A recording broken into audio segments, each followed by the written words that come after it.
कल से पिछले 24 घंटे में अगर देखें तो देश में 1409 total positive confirm cases additional आए हैं, which takes our total confirm cases to 21,393। इन केसों में अगर देखें तो total cases under active medical supervision 16,454 हैं। एक पॉजिटिव न्यूज़ के रूप में मैं आप लोगों की दृष्टि में लाना चाहूँगा कि अब तक टोटल 4,257 लोग क्योर हो चुके हैं। इवन कल में ही 388 एडिशनल पेशेंट्स क्योर हुए हैं, जो कि हमारा टोटल रिकवरी रेट देखें तो 19.89% तक लेकर जाता है। इसके साथ ही पिछले 28 जिलों में, जैसे कि इससे पहले हम आप लोगों की दृष्टि में लाए हैं, 4 जिले थे जहां पर कोई केस नहीं आए थे, अब वह संख्या बढ़कर 12 हो चुकी है। 8 नए जिले ऐड हुए हैं, वह हैं चित्रदुर्ग कर्नाटका में, छत्तीसगढ़ में बिलासपुर, इम्फॉल वेस्ट मणिपुर में, आइजवाल वेस्ट मिजोरम में, भद्राद्री कोत्तागुड़म तेलंगाना में, पीलीभीत उत्तर प्रदेश में, SBS नगर पंजाब में और साउथ गोवा के अंदर। इसके साथ ही देश में 78 ऐसे डिस्ट्रिक्ट्स हैं जहां पर पिछले 14 दिनों से कोई केस नहीं आया है। हमें हर संभव मिलकर यही कोशिश करनी है कि ऐसे जिलों की संख्या निरंतर बढ़ती रहे। इस स्थिति के अंदर देखें तो 33 नए जिले ऐड हुए हैं, जो कि 9 स्टेट में ऐड हुए हैं जहां पर कि पिछले 14 दिनों से कोई केस नहीं आया है। साथ ही माननीय राष्ट्रपति जी ने कल एक ऑर्डिनेंस जारी किया, जिसके तहत एपिडेमिक डिजीज एक्ट 1897 को अमेंड किया गया है।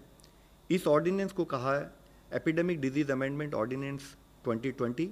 इसके अनुसार कोई भी व्यक्ति हेल्थ केयर सर्विस प्रोफेशनल के अगेंस्ट वायलेंस के किसी भी एक्ट में इंडल्ज ना करे या एपिडेमिक के दौरान किसी भी प्रॉपर्टी को कोई भी लॉस या नुकसान ना पहुंचाए। अगर कोई भी व्यक्ति हेल्थ केयर सर्विस प्रोफेशनल के साथ वायलेंस कमिट करते हैं या तो उनको 3 महीने से लेकर 5 साल तक की सज़ा दी जा सकती है। साथ ही 50,000 रुपये से लेकर 2 लाख रुपये तक का फाइन भी उनके ऊपर लेवी किया जा सकता है। इसके साथ ही अगर कोई किसी हेल्थ प्रोफेशनल को जो कि एपिडेमिक ड्यूटी में लगे हुए हैं, उनके साथ कोई ग्रीवियस हर्ट अगर उनको देते हैं तो उसकी सज़ा बढ़कर 6 महीने से 7 साल तक हो सकती है और फाइन भी 1 लाख रुपये से 5 लाख रुपये तक उस पर लगाया जा सकता है। इस एक्ट के तहत किया हुआ कोई भी ऑफेंस कॉग्नाइजेबल है और नॉन बेलेबल रहेगा। जो भी पर्सन इस एक्ट के तहत कन्विक्ट किए जाएंगे उनको कंपेंसेशन भी पे करने के लिए वे लायबल होंगे और कंपेंसेशन जो हो सकता है वह जो भी फेयर मार्केट वैल्यू होगी डैमेज प्रॉपर्टी की या जो लॉस उन्होंने कमिट किया है उसकी ट्वाइस द अमाउंट हो सकता है। मेरी आप सब लोगों से यही विनती है कि हमारे जितने भी कोविड योद्धा हैं हमें उनका सपोर्ट लेना है। हमें ये जानना चाहिए कि वह सब हमारे आदर और सम्मान का पात्र हैं।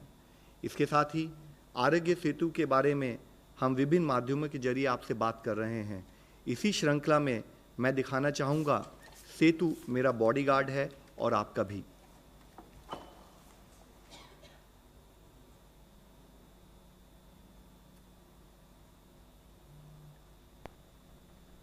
Good morning sir. आप कौन? सर मैं आपका नया बॉडीगार्ड सेतु। सेतु?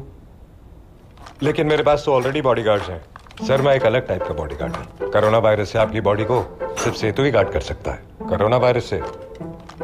वो कैसे? सर वो ऐसे कि मैं आपको पहले ही बता देता हूँ कि आपको कोरोना वायरस से कोई खतरा तो नहीं। अच्छा, आपके आसपास कोई कोरोना पॉजिटिव हो तो मैं आपको पहले ही अलर्ट कर देता हूँ। कंटिन्यू। सर और तो और मैं आपको ये भी बताता हूँ कि आपसे आपके परिवार वालों को कोई खतरा तो नहीं। मुझसे मेरी फैमिली को क्या खतरा होगा यार? सर जानबूझ के थोड़ी।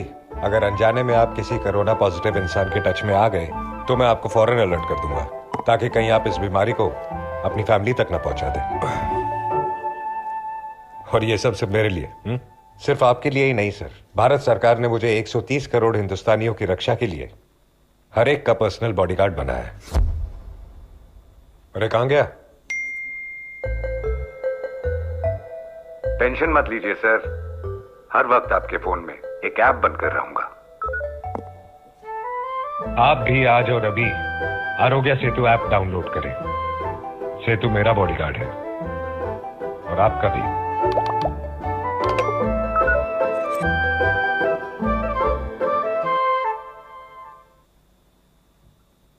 Today we are also joined by Mr. C.K. Mishra, director ICMR and director AIIMS. आप सब लोगों को विदित है कि कोविड की इस लड़ाई में, इस महामारी के युद्ध में गवर्नमेंट की तरफ से 11 एम्पावर्ड ग्रुप बनाए गए थे गाइडेंस के लिए, और उसमें से एक ग्रुप नंबर 2 जिसका मुख्य कार्य है कि अवेलेबिलिटी ऑफ हॉस्पिटल्स, क्वारंटाइन और आइसोलेशन फैसिलिटीज़, डिजीज सर्वेलेंस और टेस्टिंग के विषय में गाइडेंस देना, काम करना।